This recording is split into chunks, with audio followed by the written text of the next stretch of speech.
حمد و صلات کے بعد خالق کائنات کی عطا سے فقط اس کی دی ہوئی توفیق سے ماہ مکرم ماہ رمضان المبارک 1447 ہجری کے ماہ رمضان المبارک کے چوتھے جمعے میں ہم موجود ہیں۔ ممکنہ طور پر جمعۃ الوداع بھی اسے کہہ سکتے ہیں، اور یہ بھی ممکن ہے کہ ایک اور جمعہ ماہ رمضان میں ہمیں ملے۔ جمعے کے دن درود و سلام پڑھنے کی بڑی برکتیں، بڑی فضیلتیں، بڑی عظمتیں ہیں۔ قبل اس کے کہ گفتگو کا آغاز کیا جائے، ایک مرتبہ بلند آواز سے اپنے آقا و مولا صلی اللہ علیہ وآلہ وسلم کی بارگاہ میں درود و سلام کے نذرانے پیش کیجیے۔ اللہم صلی علی سیدنا و مولانا محمد طب القلوب و دوائها وعافیت الابدان و شفائها ونور الابصار و ضیائها وروح الارواح و غذائها وعلى آلہ و اصحابہ وبارک وسلم۔ انسان جب تک اس دنیا میں موجود ہے وہ یہ سمجھتا ہے کہ جو کچھ اس کے پاس ہے وہ سب اس کا اپنا ہے، حالانکہ یہ ایک ایسی حقیقت ہے، اسے کوئی جھٹلا نہیں سکتا کہ جو کچھ اس کے پاس ہے کچھ بھی اپنا نہیں ہے، حتیٰ کہ خود اس کی اپنی جان جو تمام چیزوں سے عزیز تر ہے وہ بھی اس کی اپنی نہیں ہے۔ تو جب کچھ بھی اپنا نہیں ہے تو کس کا ہے؟ تو سب کچھ اللہ کا ہے۔ تو جب سب کچھ اللہ کا ہے تو اللہ جب اپنے مال میں سے تمہیں نکالنے کو کہے تو پھر کنجوسی کیوں کرتے ہو؟ تم نے اپنا تو کچھ بھی نہیں نکالا، تمہارا اپنا تو کچھ بھی نہیں، خالی ہاتھ آئے اور خالی ہاتھ ہی جاؤ گے۔ سب کچھ اللہ کا ہے، اپنا کچھ بھی نہیں ہے، اس پر ہر مسلمان کا ایمان ہے۔ تو سب کچھ اللہ کا ہے تو یہ جسم بھی اللہ کا، یہ جان بھی اللہ کی، یہ مال بھی اللہ کا۔ اور جب یہ مال اللہ کا ہے جو اللہ نے اپنے کرم سے اپنے فضل سے تمہیں دیا، تو جب اللہ فرماتا ہے میرے دیے ہوئے مال سے میری راہ میں خرچ کرو، تو پھر اس میں کنجوسی کیوں ہوتی ہے؟ اس میں کنجوسی کی ایک ہی وجہ ہے کہ اس وقت انسان اس اللہ کی امانت والے مال میں خیانت کی کوشش کرتا ہے، لالچ کرتا ہے، اور جب لالچ کرتا ہے تو اس کا انجام انتہائی بھیانک ہوتا ہے کہ جو لوگ اللہ کی راہ میں خرچ نہیں کرتے اور کہتے ہیں کہ یہ میرا مال ہے، جب موت کے قریب آتے ہیں نا تو وہ اپنے رب سے دل ہی دل میں دعا کر رہے ہوتے ہیں، یا اللہ تھوڑی سی مہلت دے دے، تیری راہ میں خرچ کروں اور میں صالحین سے ہو جاؤں۔ لیکن موت ایک ایسا اٹل فیصلہ ہے، اذا جاء اجلها لا يستأخروا ساعة ولا يستقدمون، کہ جب وہ آ جائے ایک ساعت پہلے نہیں آئے گی، ایک ساعت بعد نہیں آئے گی۔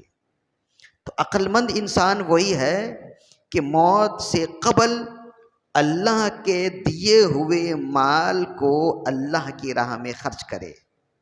اللہ تعالیٰ نے ارشاد فرمایا وَأَنفِقُوا مِمَّا رَزَقْنَاكُمْ مِن قَبْلِ أَن يَأْتِيَ أَحَدَكُمُ الْمَوْتُ، اور میرے دیے ہوئے مال کو میری راہ میں خرچ کرو اس سے قبل کہ تم پر موت آ جائے۔ فَيَقُول، پھر تم کہو ربی لولا اخرتنی الی اجل قریب، اے رب تو نے مجھے کیوں نہیں تھوڑی سی مہلت دی ہوتی، فاصدق واکن من الصالحین، تو میں تیری راہ میں خرچ کرتا اور میں بھی نیک لوگوں میں ہو جاتا۔ وَلَن يُؤَخِّرَ اللَّهُ نَفْسًا إِذَا جَاءَ أَجَلُهَا وَاللَّهُ خَبِيرٌ بِمَا تَعْمَلُونَ، اور اللہ موت کو مؤخر نہیں کرتا جب وہ آ جائے، اور اللہ خبردار ہے تمہارے تمام اعمال سے۔ کیسا صاف بیان ہے کیسی صاف تاکید ہے کہ وَأَنفِقُوا مِمَّا رَزَقْنَاكُمْ، اور میرے دیے ہوئے مال سے خرچ کرو، میری راہ میں خرچ کرو۔ تو جو شخص اللہ کے دیے ہوئے مال سے اللہ کی راہ میں اللہ کے بتائے ہوئے راستے میں خرچ کرتا ہے، عقل مند وہی ہے نا۔ ورنہ موت کے وقت یہ تمنا ہر شخص کی ہوگی کہ یا اللہ تھوڑی سی مہلت دے دے، میں تیری راہ میں خرچ کر دوں، اس لیے کہ جب میں تیری راہ میں خرچ کروں گا تو تیرا فرما بردار ہو جاؤں گا، لیکن اس وقت مہلت نہیں ہوگی۔ اسی کو اللہ کے رسول صلی اللہ علیہ وآلہ وسلم نے ارشاد فرمایا کہ موت سے قبل اللہ کی راہ میں خرچ کرو، اس لیے کہ انسان یہ کہتا ہے جب موت کے قریب آ جاتا ہے تو یہ کہتا ہے یہ فلاں مال اس کو دے دینا، یہ فلاں مال اس کو دے دینا، یہ فلاں اس کو دے دینا۔ رسول اللہ صلی اللہ علیہ وآلہ وسلم نے ارشاد فرمایا اب اس کا کہنا کیا معنی رکھتا ہے جب یہ مال فلاں کا ہو ہی گیا،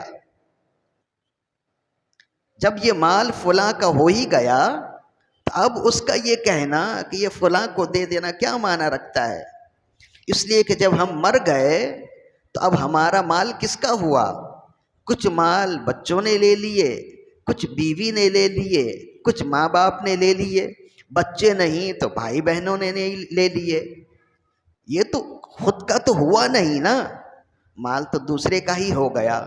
اسی لیے رسول اللہ صلی اللہ علیہ وآلہ وسلم نے بھی ارشاد فرمایا کہ عقل مندی یہ ہے کہ موت سے قبل اللہ کی راہ میں خرچ کرو۔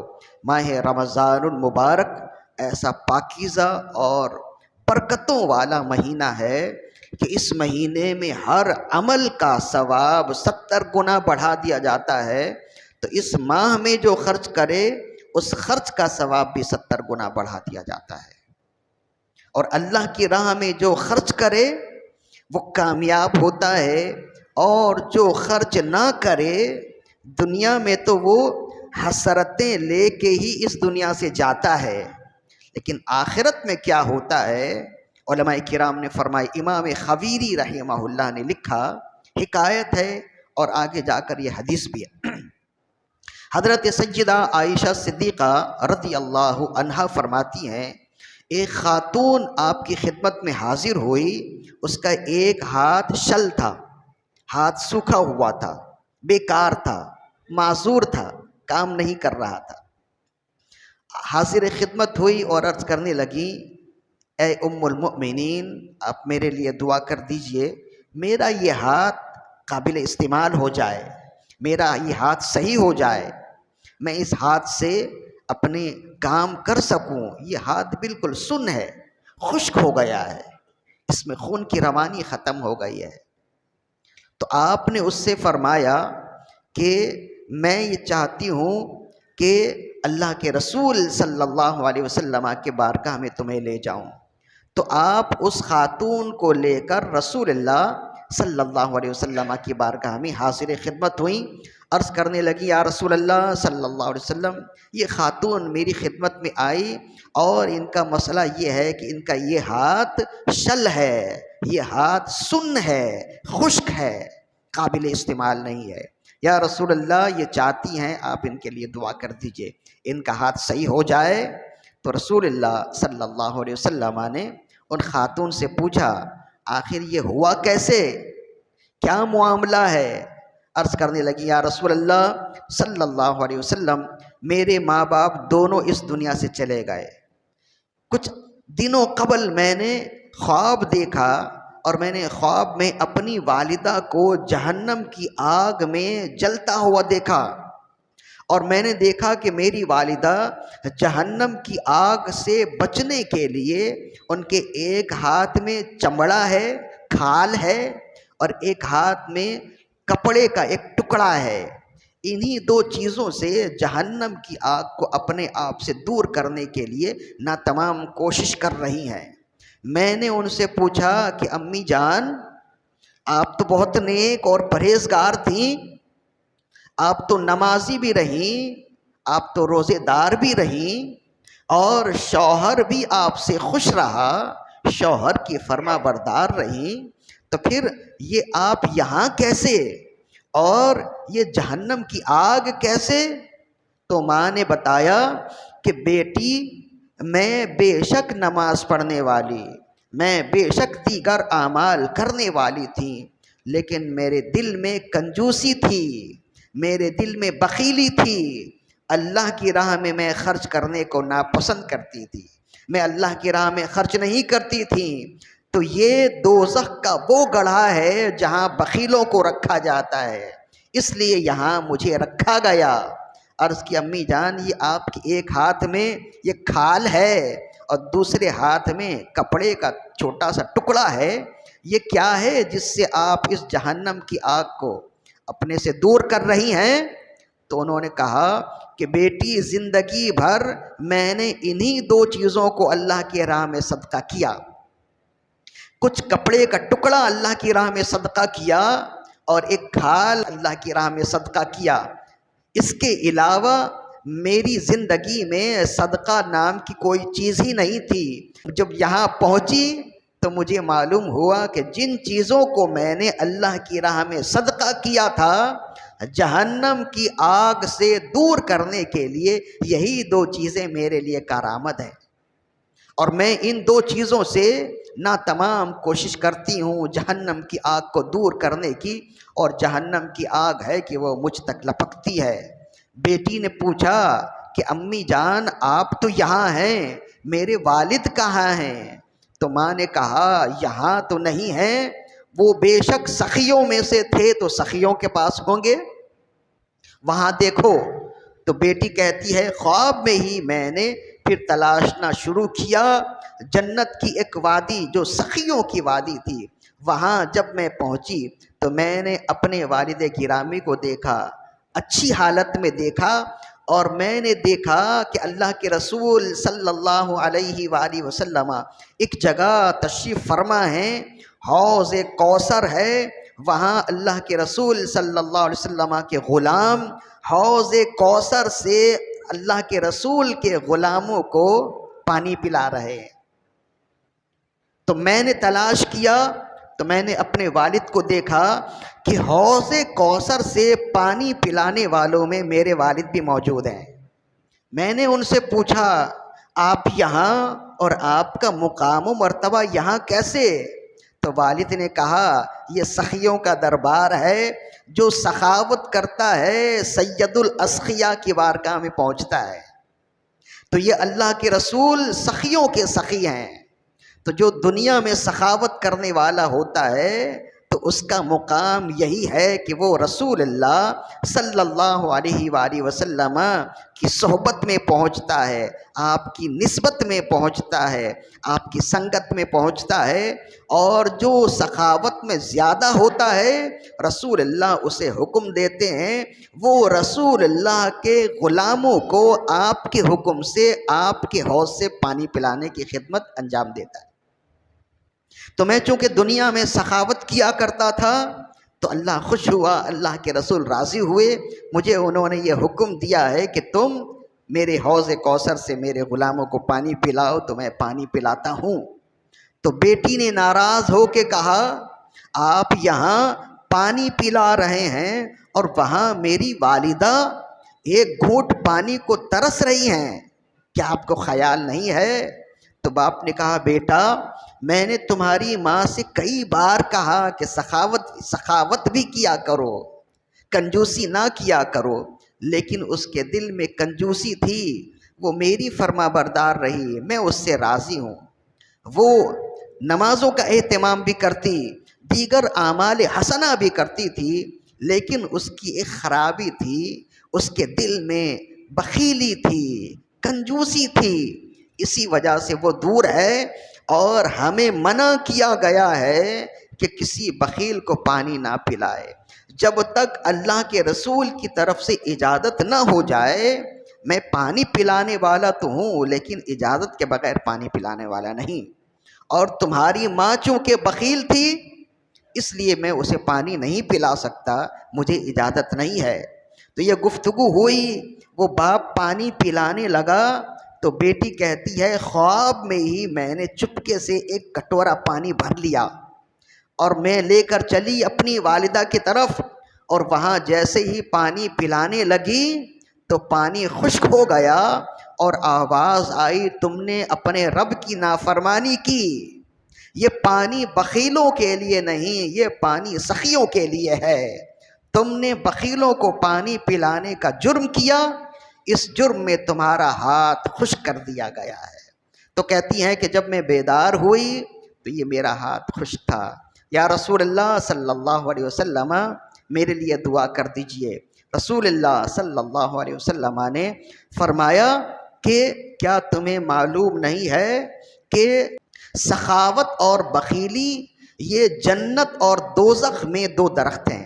سخاوت جنت کا درخت ہے اور بخیلی دوزخ کا درخت ہے، اور ان دونوں درختوں کی ایک ایک شاخ دنیا میں لٹک رہی ہے۔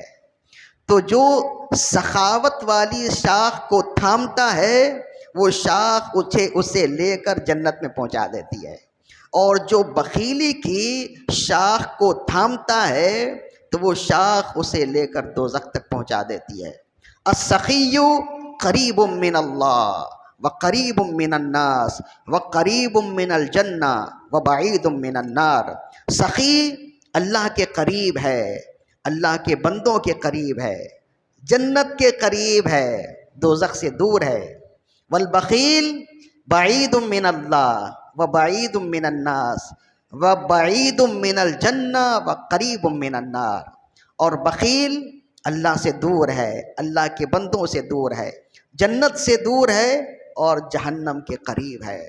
عرض کرنے لگی یا رسول اللہ مجھ سے غلطی ہو گئی، میں اللہ کی بارگاہ میں توبہ کرتی ہوں، یا رسول اللہ میرا ہاتھ ٹھیک کر دیجئے۔ تو کہتے ہیں کہ رسول اللہ صلی اللہ علیہ وآلہ وسلم نے شان کریمی فرماتے ہوئے اس کے ہاتھ پر مسح کیا، کچھ دم کیا، کچھ پڑھا۔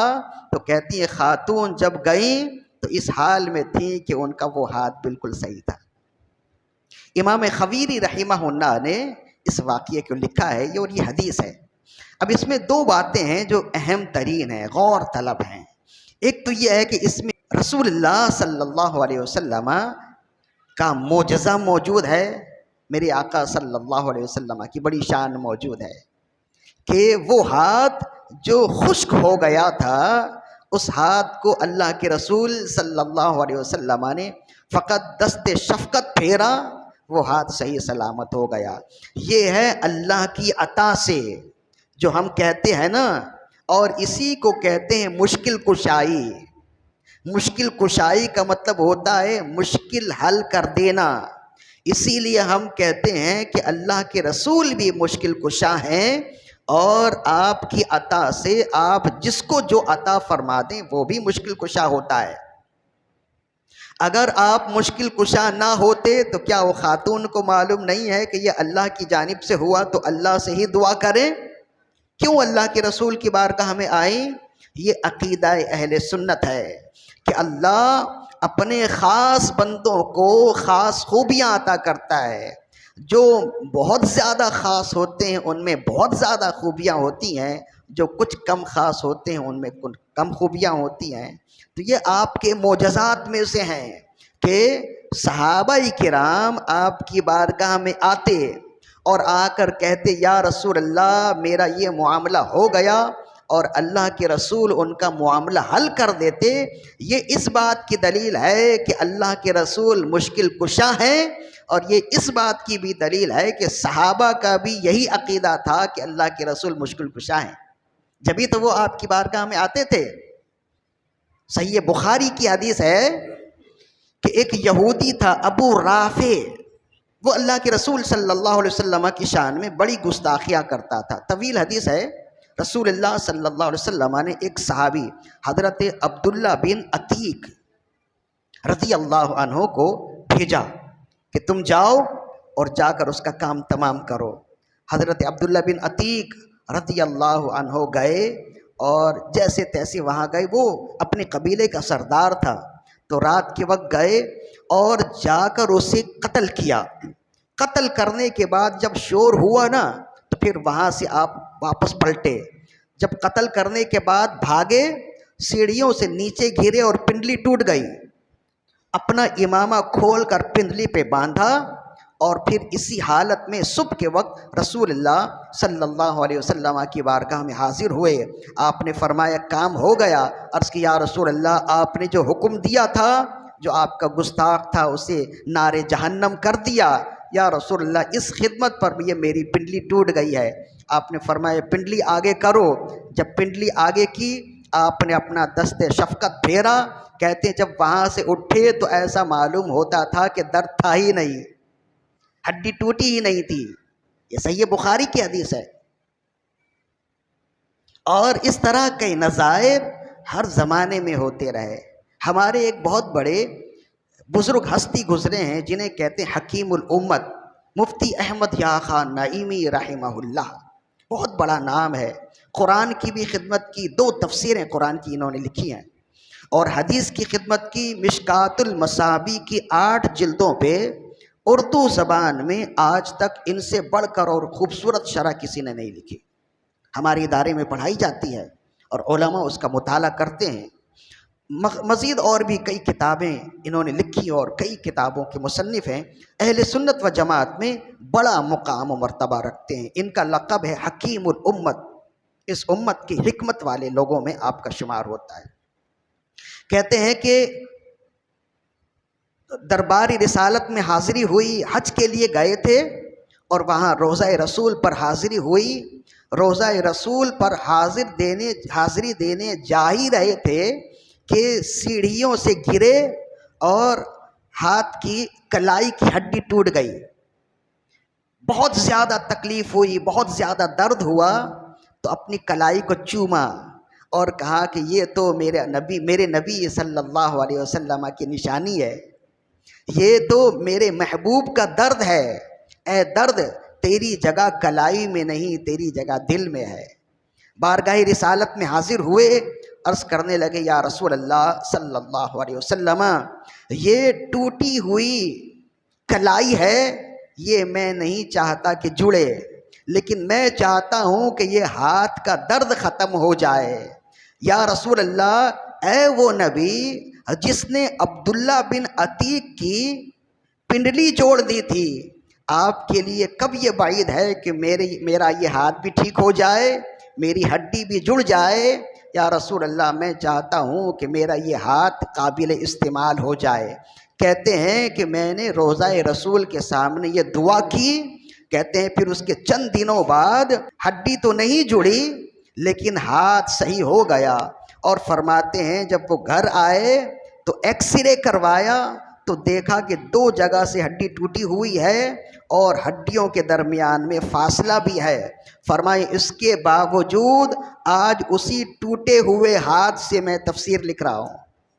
تفسیر نعیمی میں انہوں نے یہ لکھا، اسی ٹوٹے ہوئے ہاتھ سے، ٹوٹی ہوئی کلائی سے آج میں تفسیر لکھ رہا ہوں۔ فرمایا یہ روضہ رسول کی نوازشات میں سے ایک نوازش ہے۔ اس دور کے ایک بہت بڑے بزرگ ہیں امیر اہل سنت حفظہ اللہ، ان سے میں نے سنا یا کہیں ان کی تحریر میں پڑھا۔ فرمایا کہ بچپن میں نے یہاں کھارا در میں حکیم الامت مفتی احمد یا خان نعیمی رحمہ اللہ کی زیارت کی۔ وہ یہاں تشریف لائے اور بیان کے دوران انہوں نے یہی واقعہ بیان کیا اور اپنا ہاتھ بھی دکھایا، یہ ہاتھ آج تک ٹوٹا ہوا ہے اور اس سے میں کام کر رہا ہوں۔ تو ایسا نہیں ہے کہ میرے آقا صلی اللہ علیہ وسلم کے معجزات صرف پرانے زمانے میں ہی تھے، اس زمانے میں بھی آپ کی نوازشات موجود ہیں۔ واللہ وہ سن لیں گے، فریاد کو پہنچیں گے۔ اتنا بھی تو ہو کوئی جو آہ کرے دل سے، تو جو دل سے اللہ کے رسول کو مدد کے لیے پکارے، اللہ کے رسول اس زمانے میں بھی سنتے تھے، آج بھی سنتے ہیں۔ ایک عقیدے کی بات ہو گئی، اور دوسرا فائدہ اس واقعے سے ہمیں یہ ملا کہ سخاوت جنت میں جانے کا سبب ہے، اللہ کے رسول کی صحبت میں پہنچنے کا سبب ہے، حوض کوثر سے پانی پینے اور پلانے کا سبب ہے، اور بخیلی دوزخ میں جانے کا سبب ہے، دوزخ کی آگ میں ڈوبنے کا، جلنے کا سبب ہے۔ تو ہر شخص کے لیے اب فیصلہ خود ہی کرنا ہے کہ وہ سخی ہونا چاہتا ہے یا بخیل ہونا چاہتا ہے۔ جو ہم نے پہلے بھی بتایا کہ یہ جو تمہارے پاس مال ہے، تم اللہ کے دیے ہوئے مال کو اللہ کی راہ میں خرچ کرنے سے رکتے ہو، حالانکہ قرآن مجید نے کہا جب موت آئے تو موت سے قبل ہر شخص یہ تمنا کرتا ہے کہ یا اللہ لولا اخرتنی الی اجل قریب فاصدق واکن من الصالحین، یا اللہ تھوڑی دیر کی مجھے مہلت دے دے، میں تیری راہ میں خرچ کروں گا اور نیکوکاروں میں ہو جاؤں گا۔ لیکن جب موت آ جائے تو وہ ٹلنے والی نہیں ہے۔ میرا پیغام یہی ہے کہ اپنی زندگی میں سخاوت کو فروغ دیجیے۔ یہ نہیں ہے کہ ہوگا تو آگے دیں گے، بلکہ معاملہ یہ ہے جب آگے دیں گے تو آپ پر ہوگا۔ ایسا نہیں ہے کہ جب میرا پورا ہو جائے گا جب میں دوں گا۔ انسان کا پورا تو کبھی نہیں ہوگا نا، اپنے مسائل سے کاٹ کے ہی اللہ کی راہ میں دینا ہے۔ اور یہ بھی نہیں کہ جب میرے پاس ہوگا تو اللہ کی راہ میں دیں گے، ایسا نہیں ہے، بلکہ معاملہ الٹ ہے۔ جب اللہ کی راہ میں دو گے جب ہی تمہارا پورا ہوگا۔ جب ہی ہم روتے رہتے ہیں کہ ہم معاملے کو الٹ سمجھتے ہیں۔ یہ بالکل ایسے ہی ہے جیسے کنویں کا پانی ہے، کنویں کا پانی آپ نکالیں گے تو مزید پانی نکلے گا، اگر روک دیں گے تو پانی رک جائے گا۔ یا جیسے تھن میں دودھ ہے، تھن سے دودھ نکالیں گے مزید دودھ آئے گا، اگر دودھ نہیں نکالیں گے تو دودھ نہیں آئے گا۔ ایسی جیب میں پیسے ہیں، جیب کے پیسے نکالیں گے تو مزید پیسے آئیں گے، اگر ان پیسوں کو روک لیں گے تو وہ پیسے وہیں رک جائیں گے۔ تو یہ قانون قدرت ہے۔ جب انسان اس کو الٹا کرتا ہے نا تو پھر اس کا دماغ بھی الٹا ہوتا ہے، پھر زندگی الٹی ہو جاتی ہے، پھر وہ روتا ہے کہ میرے پاس تو کچھ بھی نہیں ہے، اتنا کچھ کرنے کے بعد۔ تھوڑا بھی ہے وہ اللہ کی راہ میں خرچ کریں، اللہ سے کاروبار کریں کہ یا اللہ یہ میرے پاس تھوڑا ہے، یہ میں تیری راہ میں دے رہا ہوں، اور مجھے یقین ہے کہ اس ایک کے بدلے میں تو 70 دے گا ماہ مکرم کے صدقے۔ تو پھر دیکھیں اللہ کیسے پورا کرتا ہے۔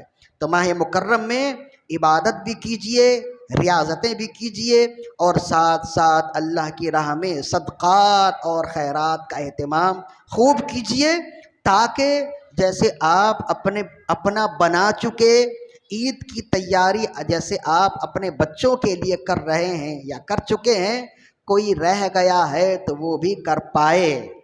اور یہ اللہ کی راہ میں دینے میں نے ایک بار نہیں کئی بار کہا، اپنے قریبی رشتہ داروں کو دیکھیے اور اس کے بعد اداروں کو دیکھیے، اس لیے کہ یہ ادارے آپ ہی کی خدمات سے چل رہے ہیں۔ اللہ تعالیٰ سے دعا ہے کہ ہماری آج کی حاضری اپنی بارگاہ میں قبول و مقبول فرمائے۔ وما علینا الا البلاغ المبین۔